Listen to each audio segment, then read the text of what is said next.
Assalamualaikum warahmatullahi wabarakatuh. Apa kabar anak-anak? Sebelum kita mulai pembelajaran hari ini, alangkah lebih baiknya kita berdoa terlebih dahulu. Berdoa dipersilahkan. Baik anak-anak, kalau kemarin kita sudah belajar tentang sistem gerak pada manusia, maka hari ini kita akan belajar tentang sistem gerak pada hewan dan tumbuhan. Pernahkah teman-teman berpikir bagaimana burung-burung ini dapat terbang dengan bebasnya sehingga mereka tidak jatuh?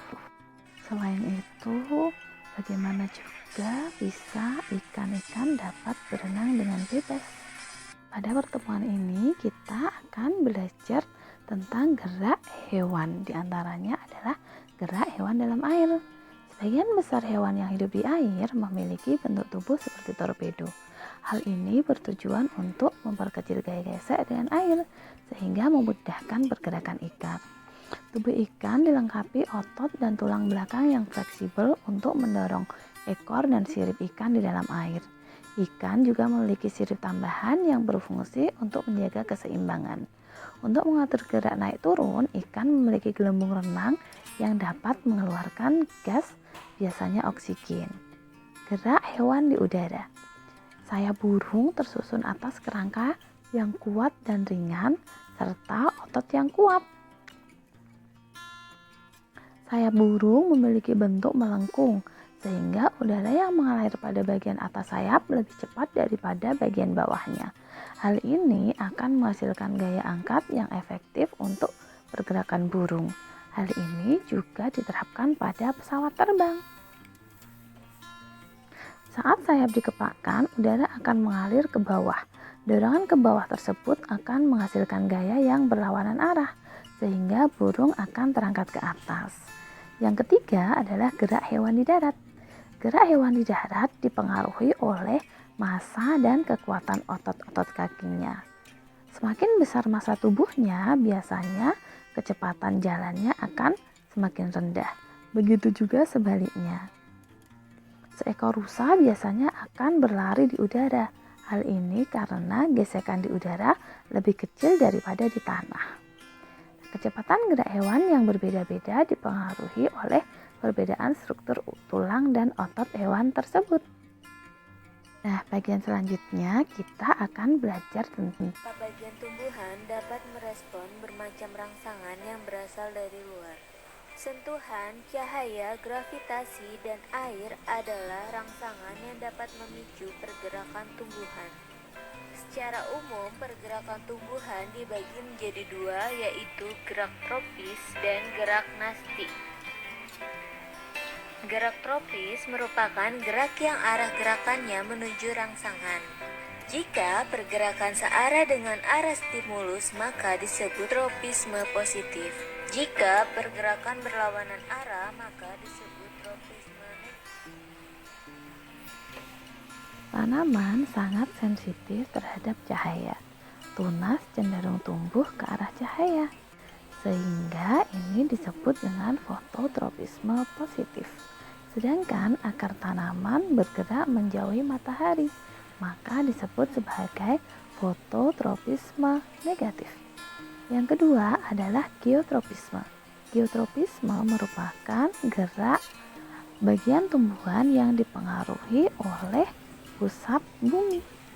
Gerak akar menuju pusat bumi disebut dengan geotropisme positif. Sedangkan gerak batang tanaman menjauhi pusat bumi disebut sebagai geotropisme negatif. Yang ketiga ada hidrotropisme. Hidrotropisme merupakan gerak tanaman yang dipengaruhi oleh rangsang berupa zat cair. Sedangkan kemotropisme merupakan gerak tanaman yang dipengaruhi oleh rangsang berupa zat kimia. Ada pula gerak nasti.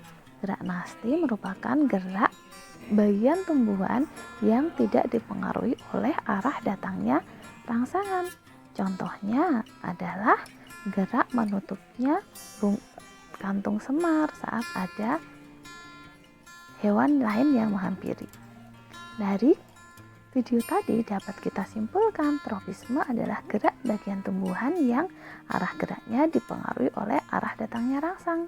Contoh gerak tropisme yaitu fototropisme, hidrotropisme, geotropisme, dan tikmotropisme.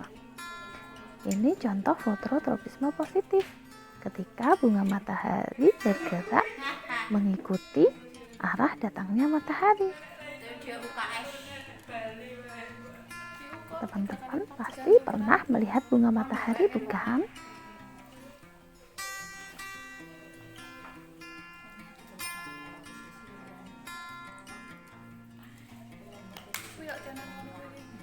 Geotropisme. Geotropisme adalah gerak yang dipengaruhi oleh pusat bumi. Ada geotropisme positif, ada geotropisme negatif.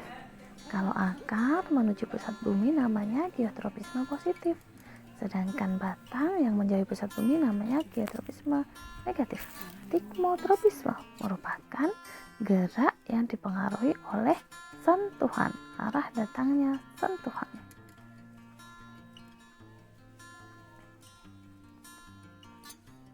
Nasti adalah gerak bagian tumbuhan yang arah geraknya tidak dipengaruhi oleh arah datangnya rangsang. Contoh gerak nasti adalah seismonasti, niktinasti, fotonasti, dan termonasti. Seismonasti berarti rangsangannya berupa sentuhan. Ini adalah niktinasti, rangsangannya berupa suhu udara atau waktu di malam hari. Contohnya pada tumbuhan petai Cina, daun petai Cina akan menutup pada waktu malam hari, sedangkan saat siang dia akan mekar kembali. Selain daun petai Cina, ada juga daun lamtoro, atau teman-teman pernah lihat belum daun petai Cina?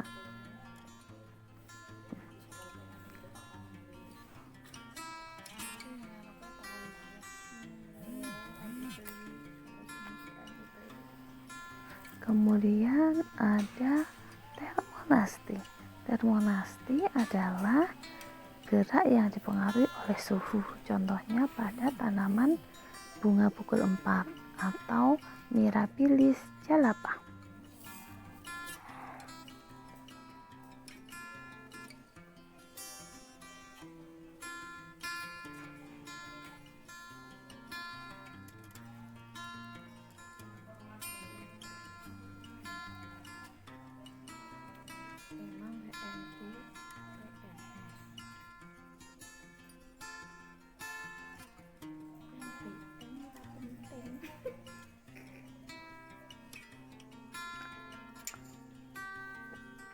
Ada pula fotonasti. Fotonasti berarti gerak yang dipengaruhi oleh rangsang cahaya.